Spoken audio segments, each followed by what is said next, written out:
L'expulsion se déroule très tôt ce matin. Des policiers pénètrent dans le bâtiment pour déloger les occupants. Les étudiants, qui préfèrent rester anonymes, dénoncent une expulsion violente. À 6 h du matin, sans que nous on ait aucune communication, aucune notification légale d'expulsion, y a des policiers qui ont défoncé la porte du bâtiment qu'on occupe.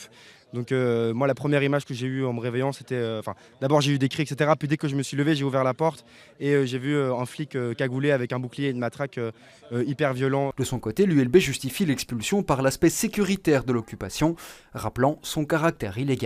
L'organisation d'un événement non autorisé a conduit à des actions mettant gravement en danger la sécurité des occupants, des membres de notre communauté, des visiteurs et des lieux.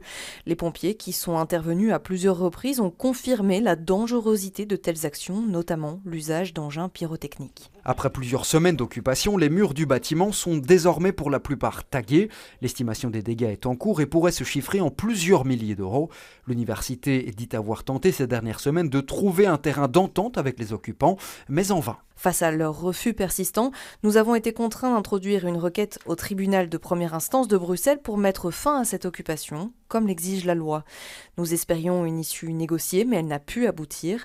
La police, présente sur place, n'est pas intervenue, les occupants ayant quitté les lieux sans heurts. L'intervention se serait donc passée sans véritable accroc. Les occupants démentent cette version des faits. Les étudiants ont d'ailleurs été frappés, ils ont des marques, il y en a certains qui ont été étranglés et sortis violemment, il y en a qui ont été menacés aussi.